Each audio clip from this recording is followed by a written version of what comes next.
Okay, let's go with step 11. And I want to read this step. I have lost a page of my book. I want to read the step because I don't want to miss any of the words. Sought through prayer and meditation to improve our conscious contact with God as we understood Him, praying only for knowledge of His will for us and the power to carry that out. One of the things we're going to talk about in step 11 is praying for His will for us and the power to carry that out. And one of the things that I love in the steps is we start off in step 1, and it talks about how powerless we are. And we do this work down to step 11. And God, if we follow His directions, is going to give us the power to carry it out. And I love that, how you have to be deflated, and then we're given the power through doing this work. Step 11 suggests prayer and meditation. We shouldn't be shy on this matter of prayer.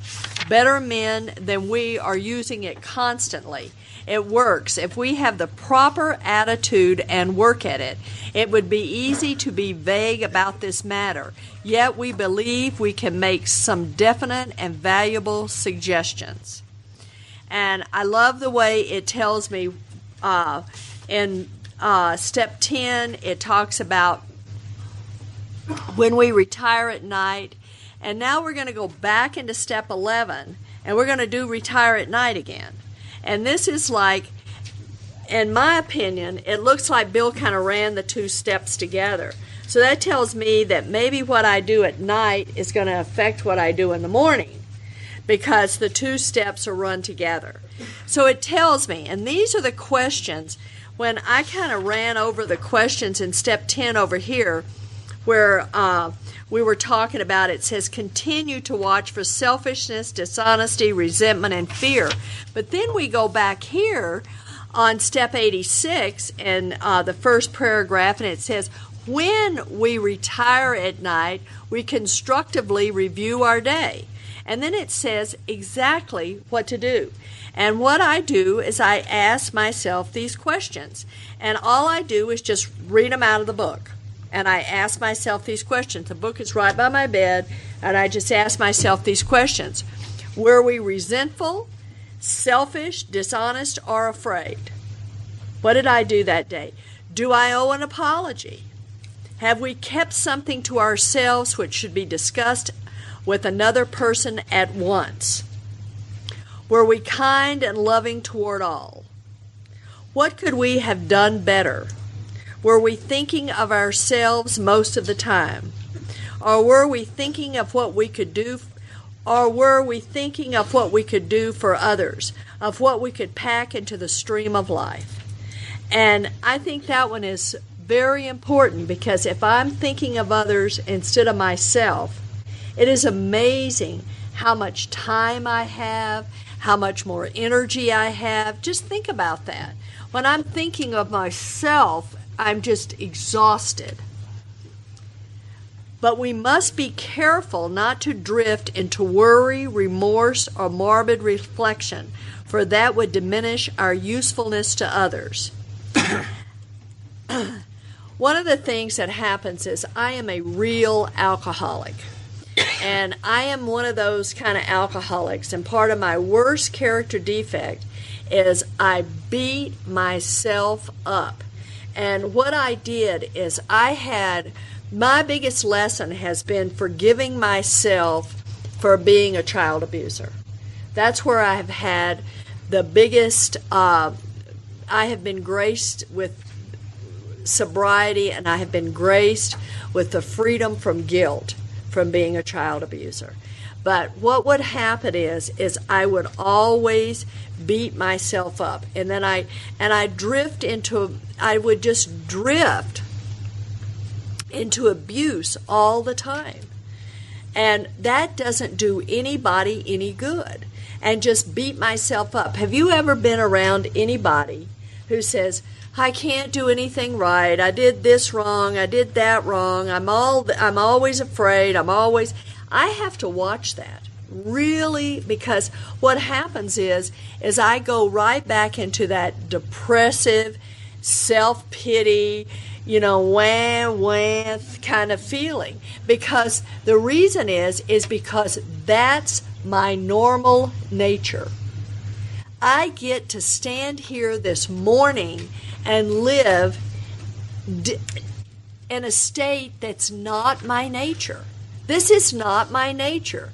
To be happy, positive, feeling good about the day, that is not my normal nature. My normal nature is to be negative, seeing what's wrong, find out what's not going right. That just morbid reflection. That is normal for me. So I love it that most of the time, used to, when I first got here, it was, I got some glimpses of being at peace with myself. And as the years have gone by, I have more and more of feeling the way I feel right now than to have to be drifting into morbid reflection. Because what happens is I am a person who has had tons of depression. And I read everything I can get my hands on of Bill W. because that's what he had. And there is nothing more disgusting than to have to be around somebody who's depressed. It is so, all it is the highest form of self-absorption. It's just all about self. Now, I am so blessed in the program of Alcoholics Anonymous because there is a spiritual axiom out there that we attract what we are. Guess what flows my way? Is all these women who are depressed. And so I'm on a regular basis, I get to see how absolutely disgusting that is. It's just, and it's hard to be around people like that. It's so hard to be around people like that because they can't, when they're in that state of self-pity and depression, they cannot feel your love. They can't feel it. They're cut off. Being depressed is being totally cut off from the sunshine of the Spirit. So they can't feel your love. They can't feel any of that. So what I try to do is things that were done for me. Get in the shower, get out of bed, go take a walk, go make 5 phone calls, and if anybody asks you how you're doing, you say today is a good day and get back to talking about them because nobody wants to hear about you. And because that's who I am. And I love this altered state that we get to live in. Because today I get to live in this altered state of being and not be this depressed, whining, laying on the sofa, feeling sorry for myself, nobody loves me, and taking out that hate and venom I feel for myself on the people I love the most, which were my children, and destroying their lives because my life is destroyed. And that doesn't, I'm no good to anybody if I'm in that state. There's nothing that, I have such a hard time with my oldest son, and I feel, he is just like me.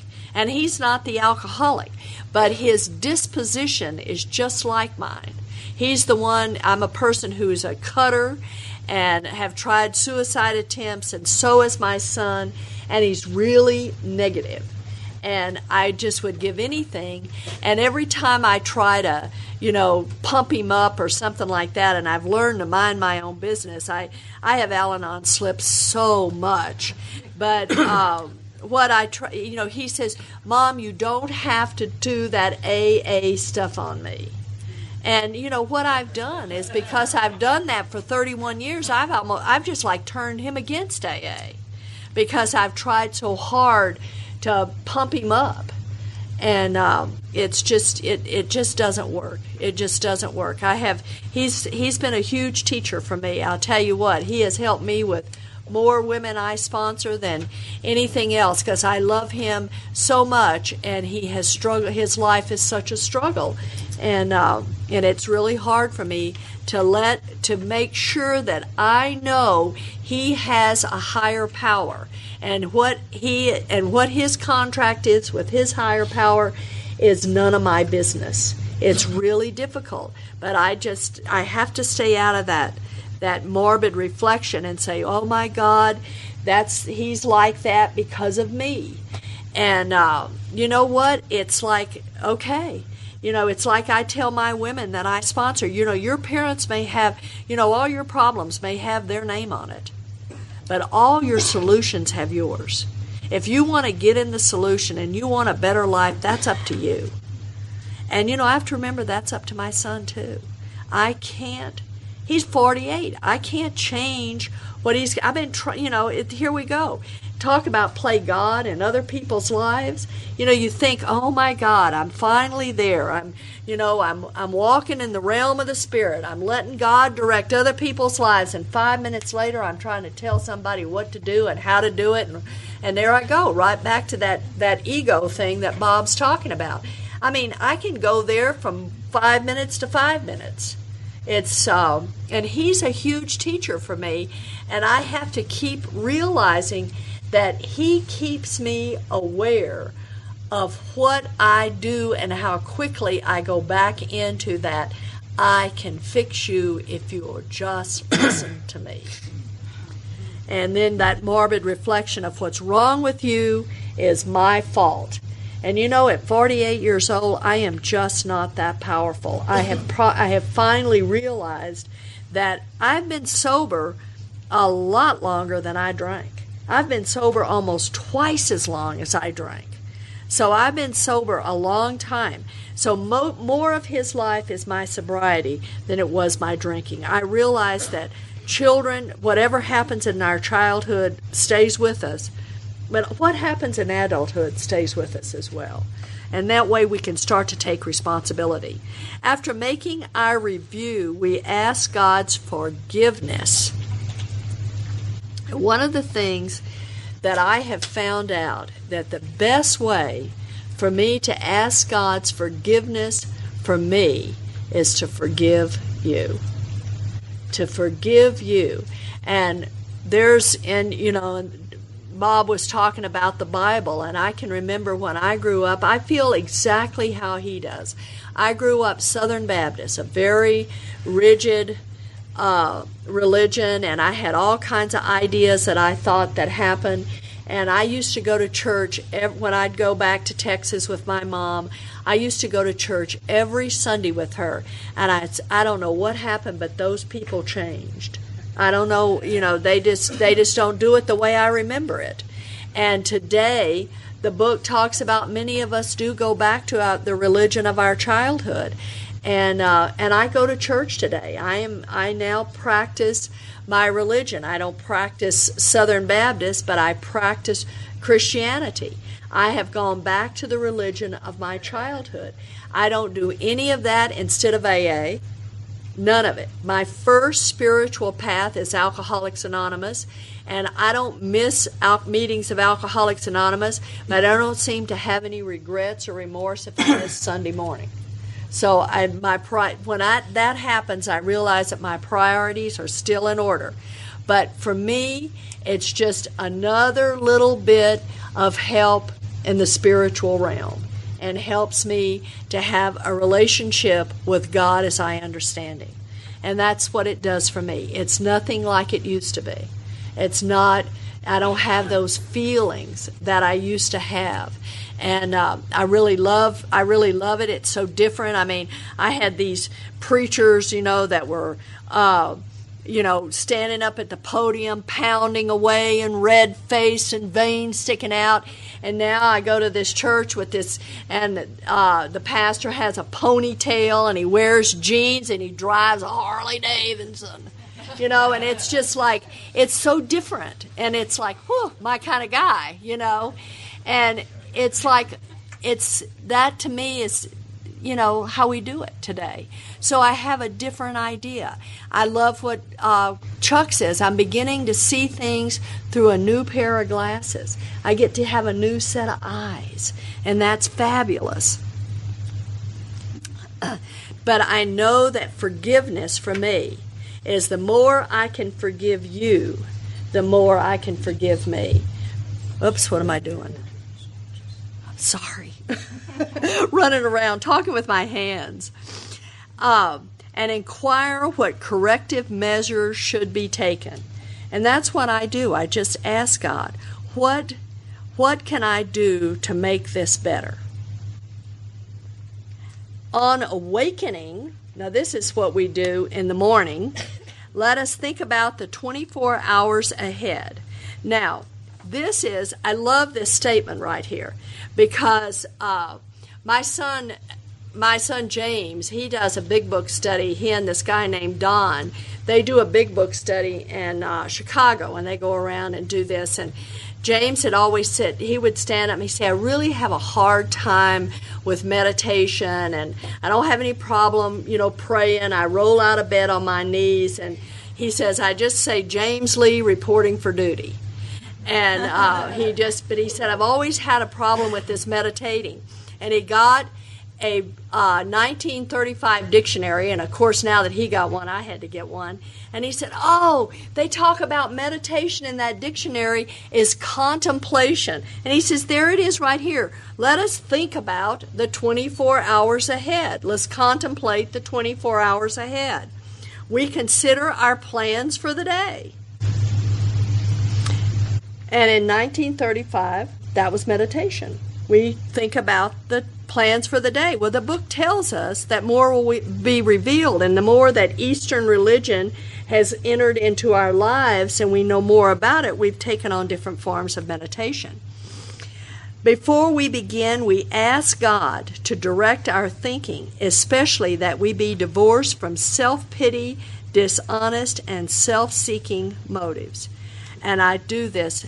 I ask that prayer every day, because if not, I can tell the days I forget.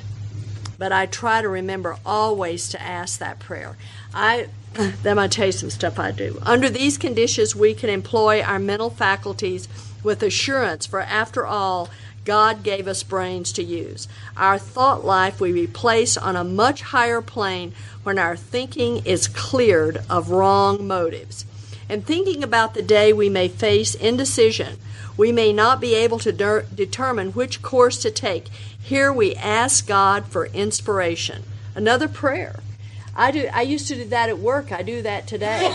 One of the things that happens is when I see when I pick up my cell phone or I've got caller ID on everything, and when I see it's somebody that I sponsor, I always ask God, for an inspiration, an intuitive thought, or a decision. If I need to say something to them, let it come from Him and not me. Let it be of God and not of me. Because I want whatever I'm trying to discuss with somebody, I want it not to be of me. Because if it is, it may not be a very good suggestion. We relax and take it easy. We don't struggle. We are often surprised how the right answers come after we have tried this for a while. Now, what happens for me where it says is that this is kind of the meditation that I do. We relax and take it easy. So I'm going to just kind of tell you what I do. And this is what I've been doing since I got sober. And I'm kind of one of these kind of back to basics kind of gal. I haven't done much different than what I did 31 years ago. Everything is pretty much the same. I read 4 non-AA inspirational books. No, that's not true, because I read a daily reflection. So I read 3 non-AA approved spiritual books. And one that I have been reading since I got sober, and that's Around the Year with Emmett Fox. And I love him, and he was so helpful to Bill with Alcoholics Anonymous. And I read him, and it just speaks to me. And I've been reading him since I got sober. I read those 3 books, and then I read something. I either read the big book, or I read The Language of the Heart, or AA Comes of Age. Those 3, because I can take pieces out of them better than I can Pass It On or Dr. Bob and the Old Timers. And I read a few pages from that. And then I sit quietly, relax, and take it easy for a few minutes. Now, I'd love to tell you I get to do this longer today. Bob said he gives himself about 2 hours every morning. Today I give myself an hour. My husband is the 2-hour guy. He's one that reads all this stuff, and then I just sit for a few minutes. I used to give myself 20 minutes when I was working. That's all. That doesn't seem like a lot of time to give God, but I gave God 20 minutes every morning. But today I do it for an hour, and I just sit and kind of relax and take it easy. And I have a prayer list, and I go down that prayer list, and from time to time I add to it, and I start saying prayers for other people, because what I'm trying to do is ask God to help others. And I have right now, there's a lot of people who are ill and that are in our fellowship. I've got a few women. I just lost a sponsee in January from cancer. I have a few others who have cancer. My sponsor is recovering from breast cancer. So there's a lot of people who've got some hard struggles. Plus, I have a lot of friends in this program that are really ill. And so I sit and I just try to ask God, to wrap His grace around them for the day, because they're into some hard struggles. And so I just take it easy. And then I ask God for an intuitive thought, just like it says. And sometimes if I'm having problems with a question and what to do with something, all of a sudden, if I just kind of relax, the answer comes. I can just kind of feel the answer. And I know that I'm sitting in that place and that it's of God. Now, my husband does a lot more stuff than I do. Dave is, this is funny, you guys. It's just, I have to tell you this. Dave does his meditation where he goes like, and he makes that noise. Our poor little Shih Tzu dog is in the bed, and he jumps up on Dave's chest, and he just starts ruff, barking at him as he's making these sounds. So I'm not too sure how much meditating Dave does, because we're pretty much laughing about it. But anyway, he does a lot more stuff than I do. But that's pretty much my morning.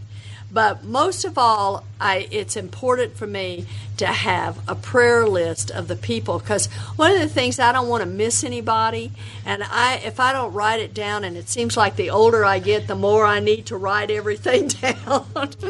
It's because if not, I'm not going to mean to forget you, but I will forget you. What used to be a hunch or an occasional inspiration gradually becomes a working part of the mind. And that's, again, repetition strengthens and confirms, and faith then comes naturally. We just do it over and over and over, and pretty soon what has happened is I've learned to trust the process. I've learned to just sit back and know that if I ask God to direct my actions and my thinking, that He's going to do it. That's the good news, that He's going to do it. And for me, that is such a comfort. I have learned to trust that. Nevertheless, let's go on down a little bit more. Nevertheless, we find that our thinking will, as time passes, be more and more on the plan of inspiration. We come to rely upon it. And then there's a prayer here that I love. We usually conclude the period of meditation with a prayer, that we be shown all through the day that what our next step is to be, that we be given whatever we need to take care of such problems. We ask especially for freedom from self-will and are careful to make no request for ourselves. We may ask for ourselves, however, if others will be helped. We are careful never to pray for our own selfish ends. Many of us have wasted a lot of time doing that, and it doesn't work. We can easily see why. And it says here that we ask a lot of times our wives or friends to join us in morning meditation. And when Dave and I retired, this was something we said, oh, this is the best thing that's going to happen, and we're going to get to do prayers and meditation together. Well, Dave and I are not on the same schedule.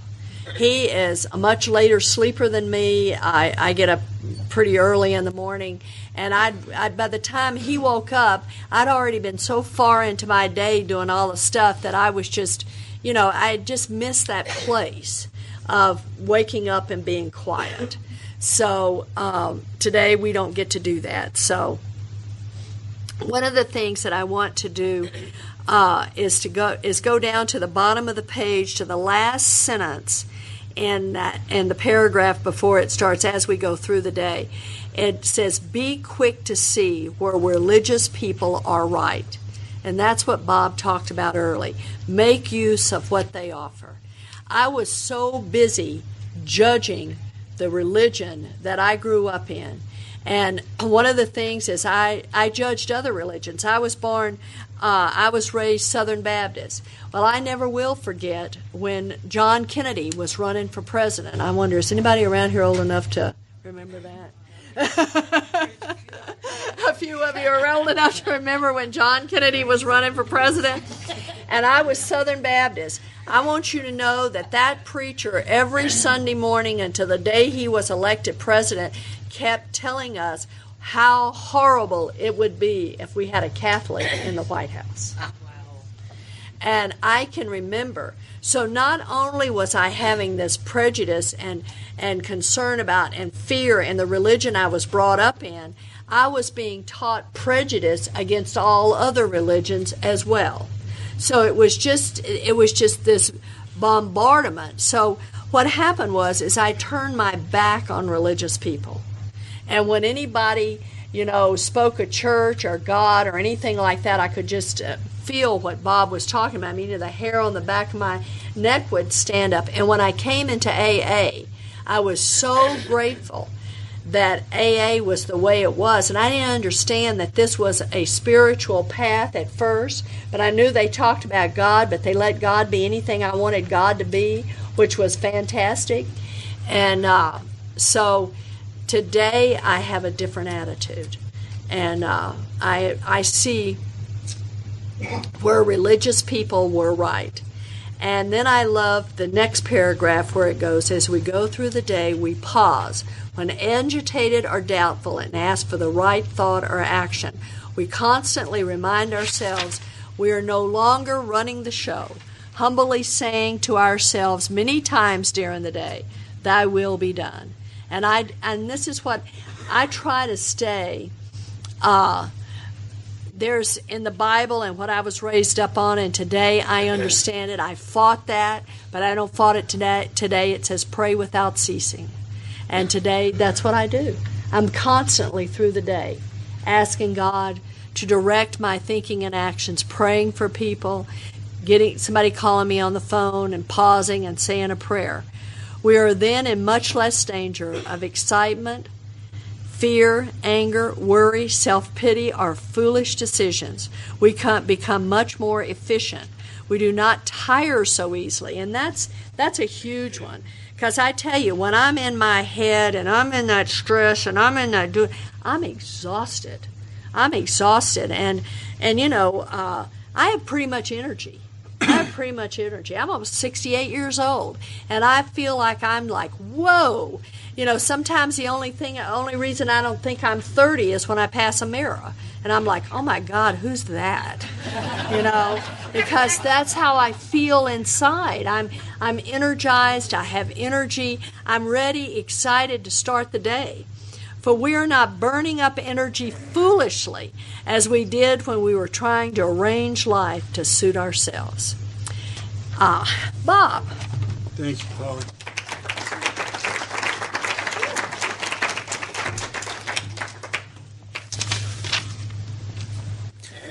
I often think of different religions as spokes on a wheel, all going to the same hub.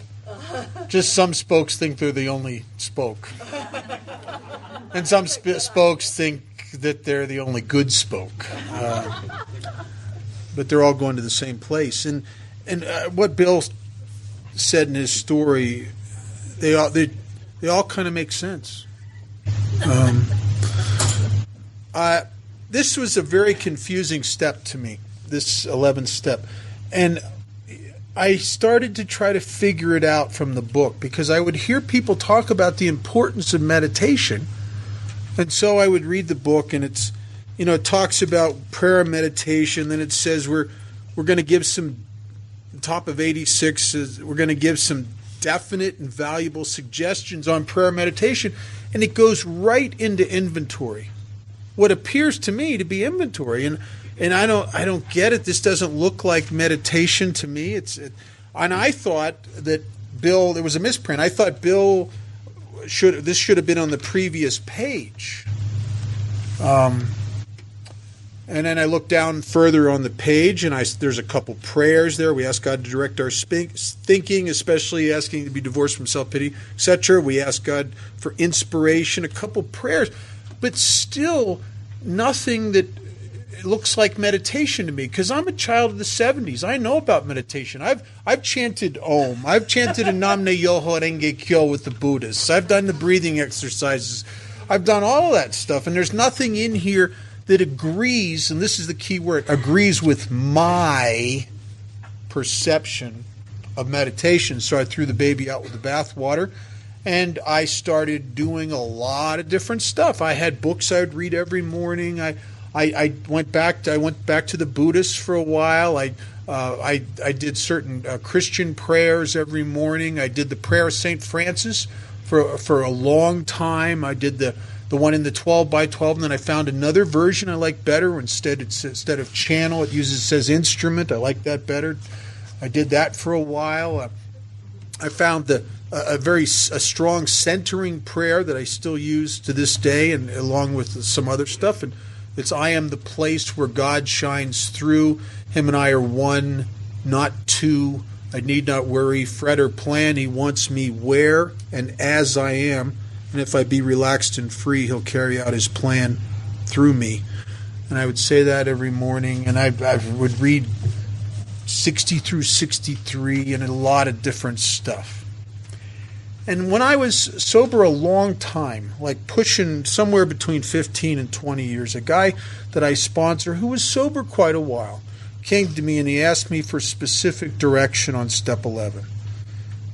And I didn't know what to tell him because I'd done so many different things. And none of them was really the thing, it's this is it. And so, and it's all good, everything I did. I mean, when it says here, be quick to see where religious people are right, it's all good. The early members of AA used to use a lot of stuff, read a lot of stuff. But I don't know what to tell him. So I said to him, well, why don't you just do what it says in the book? And he actually did. He actually started following the directions on page 86 and 87. And at no time at all, he seemed to be doing better than me, which I don't like. It really just bugs the crap out of me. And what was happening is he was reaping the promises of step 11, which are talked about on top of page 88, where it says we are then in much less danger of excitement, fear, anger, worry, self-pity, or foolish decisions. We become much more efficient. We do not tire so easily, for we are not burning up energy foolishly as we did when we tried to arrange life to suit ourselves. And in the 12 by 12, it says very similar things. It says it talks about two things. One is that it's the beginning of the end of isolation. And it talks about that this is where we start to get emotional balance. And that's what I was seeing evidence of in this guy. He was changing as a result of following this direction. So I started doing it. And about that time, I discovered a passage in the 12 by 12 in step 11 where all of a sudden some of this started making a little more sense. And Bill said something in there in step 11. He said, self-examination, which would really be the first paragraph on page 86. Self-examination, meditation, and prayer when taken separately, and that's what I'd been kind of doing, as if they were separate functions. He says when they're taken separately, they'll bring about much benefit and relief, and they will. But then he says when they're logically related and interwoven, as it's talking about on page 87, framing my day with when I retire at night, on awakening. As they're logically related and interwoven, Bill says they create an unshakable foundation for life. And what I saw evidenced in the guy that I sponsored was this emotional balance this is designed to better bring me to a place where on this march, I'm better carrying out the decision in step 3. That's really the goal. Matter of fact, I think that all of the 12 steps of Alcoholics Anonymous are designed to help me to facilitate a decision, to carry out a decision that I made in step 3 that is really kind of against my alcoholic nature, to surrender and service. To give myself up and go help other people. It's really it's not my nature to be that kind of guy. I'm a me first guy. Yeah, that's fine. But what about me? And to do that, and then I had the exact same experience with a dictionary that Polly had. One of the guys I sponsor had a 1913 dictionary. I since have gotten one from the early 30s in 1895, which is in the window of where Bill Wilson would have been forming his language skills. And in the 1913 dictionary, it said very much what the same thing Polly talked about. It used an example that when I saw the example, everything on this page clicked. It said, a general will meditate a war. And then I started reading the second paragraph. On awakening, let us think about the 24 hours ahead. I could picture a general early in the morning before a battle, considering his plans for the day. Before he begins, he asks God, but maybe in his case he brings his officers in. And he's trying to get some clarity on this day's march. And he's asking his officers to divorce his army from the things that don't work. Those horses are lame, pull them out. Those cannons are warped. Those men are wounded, pull them out of the fray. This doesn't work. So that he can use it, and the book says, so we can use our thought life will be placed on a much higher plane, and so would his army. Why? To facilitate. I'm asking God to divorce my thinking of self-pity, dishonest, self-seeking motives.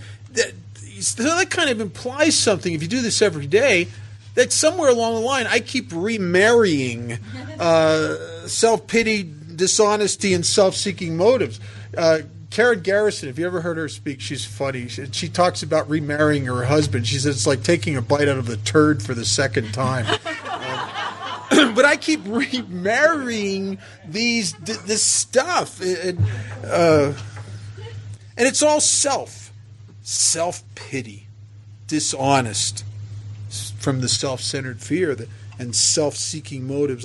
It's my default position, and so I can make this march.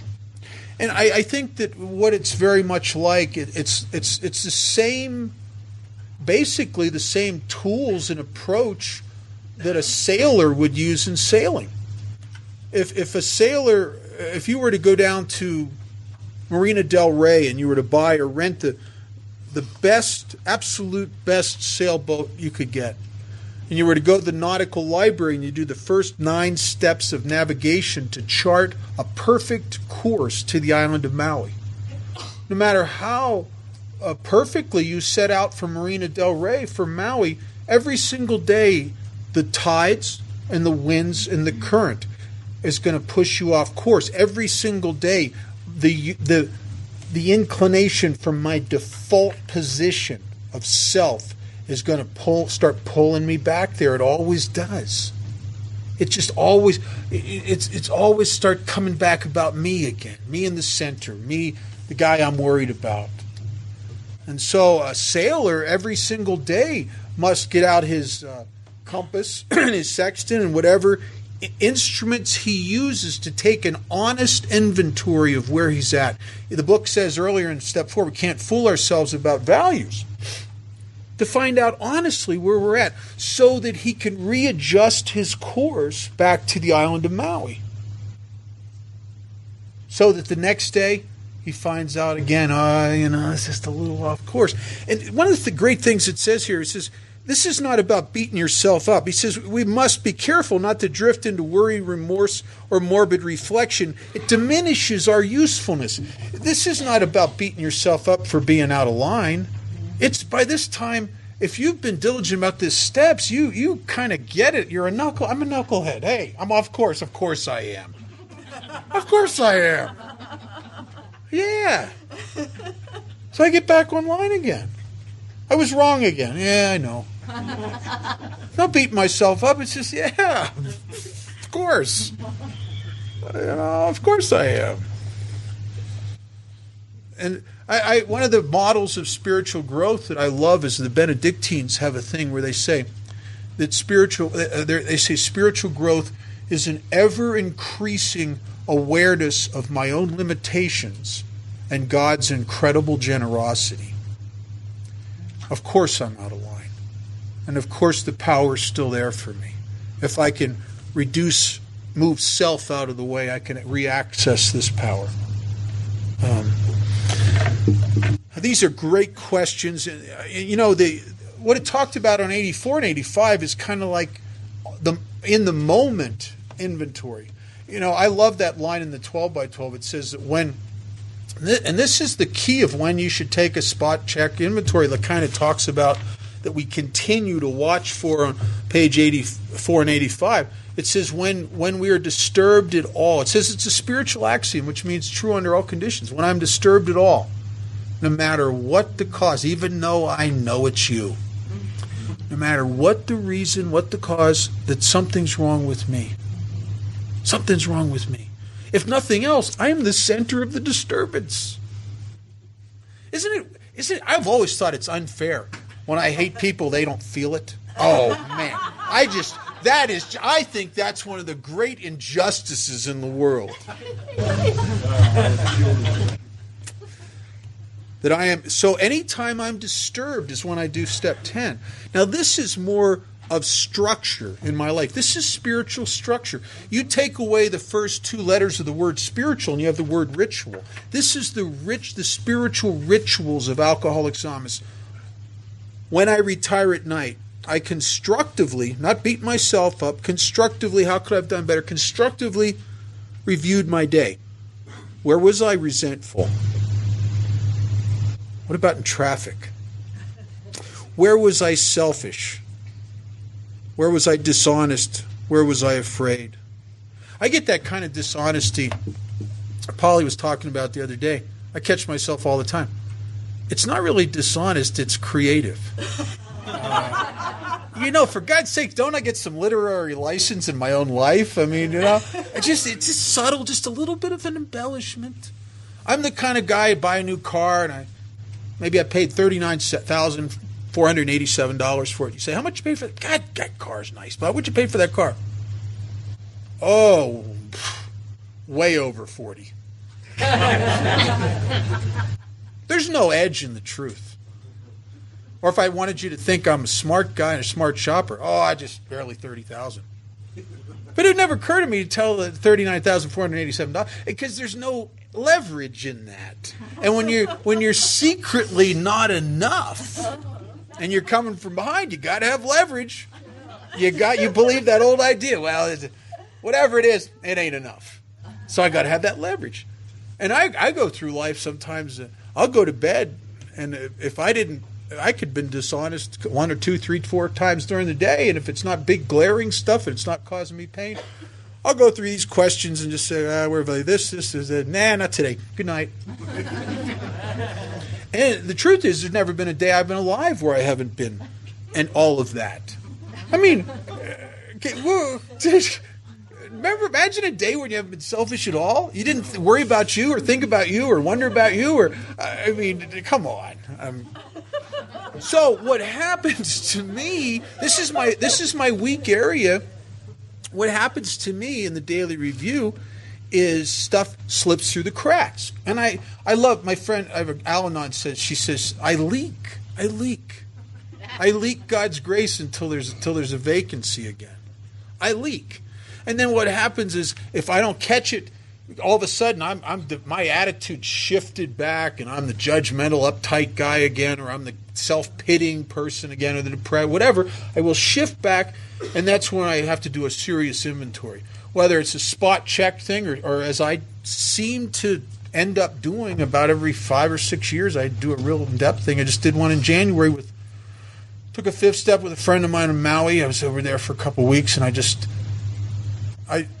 didn't really think I needed to do inventory. I wasn't really out of line, but there was a lot of people in my home group that were, so I was really doing it for their benefit, because I'm other-centered like that. There's no end to my goodness. But I was out of line, and as I started to do the resentment process, and I had a couple 2 sex things on there, and I had stuff. And I to reset my course again because I was kind of getting over. I was out of line. I was off the beam.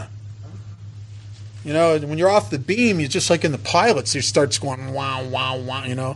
Only it's me. It's they're screwed up. They're screwed up. They're screwed. It's kind of like that.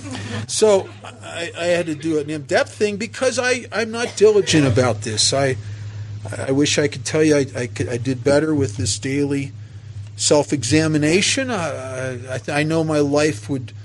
I'd be so Gandhi-like you couldn't stand me. I expect if I really was diligent with this. I don't know. And if we don't do this stuff, what happens? And if you don't take inventory, you can get so out of line you don't know it.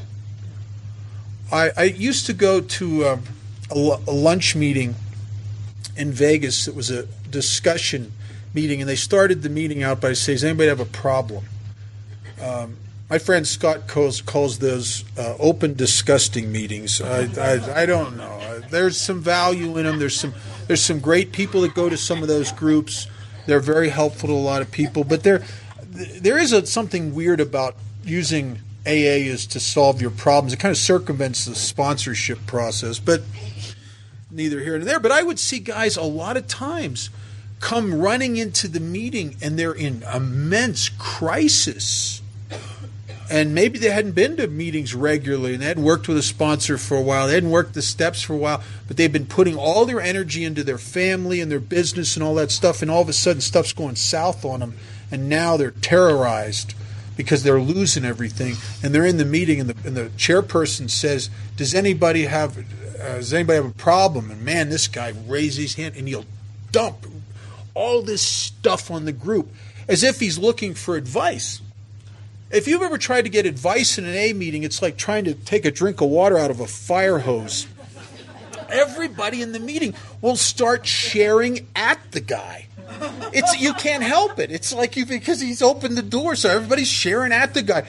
Usually, halfway through the meeting, the guy can't take it anymore, and he'll bolt out of the meeting and leave the meeting spinning on his problem, and he's not even there anymore.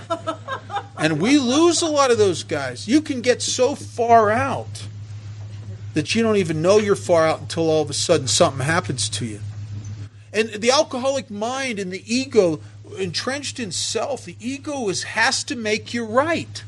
So you think you're going to the island of Maui, and all of a sudden there's chunks of ice coming by the boat with penguins on them. Now you have to convince yourself there's penguins on Maui. I know there is. Right, you have to make that right somehow. You have to justify your position.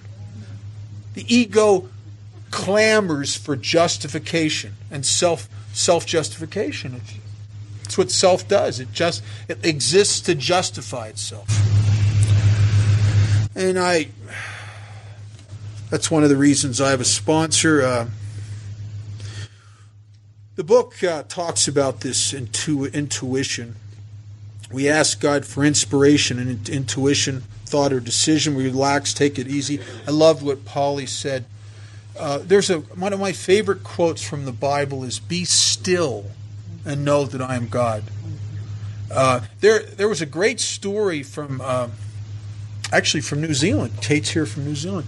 It was I heard it years ago about these anthropologists that were down there studying these nomadic aborigines, that the whole tribe would move from place to place and forage off the land. And these two anthropologists are following them, and they would just see that periodically the tribe would just stop. No reason. It's not a bathroom break, they're not eating or nothing, not sleeping, they just stop. And this anthropologist goes up to the shaman, or the leader of the tribe, and says, "Why are you stopping?" And evidently the shaman looks at the guy like he's a young child, and he says, "Well, of course we're stopping. We must regularly wait for our souls to catch up with us." And I think it's possible to outrun God's grace. I think it's possible to get so full of action in myself and doing and making things happen that you can actually outrun God's grace. So this daily take it easy thing, important. That's why I do 2 hours in the morning. It's not all meditation. Sometimes I'll play the guitar for a half hour of that 2 hours. But I take the 2 hours before I go into the day. And I read some stuff sometimes. Sometimes it's prayer and meditation. I think about the 24 hours ahead. I say those prayers on page 86 and 87.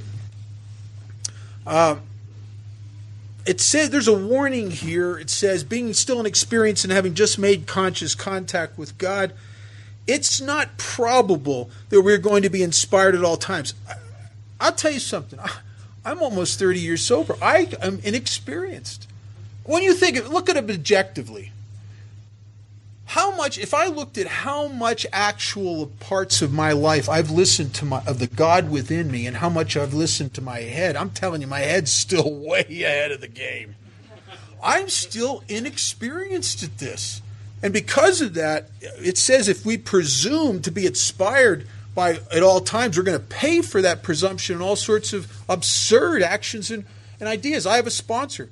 I sponsor guys. I tell them, I said, you get really inspired by God, call me. If it's a big inspiration, come and see me. Because the ego, the greatest trick it has is to convince you it's not there. And the ego is so subtle, it will use even spiritual principles.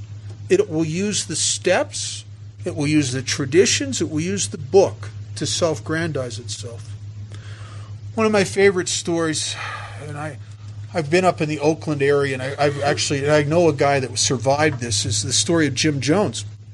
Jim Jones had a born-again experience. He got saved. He was an alcoholic and a drug addict.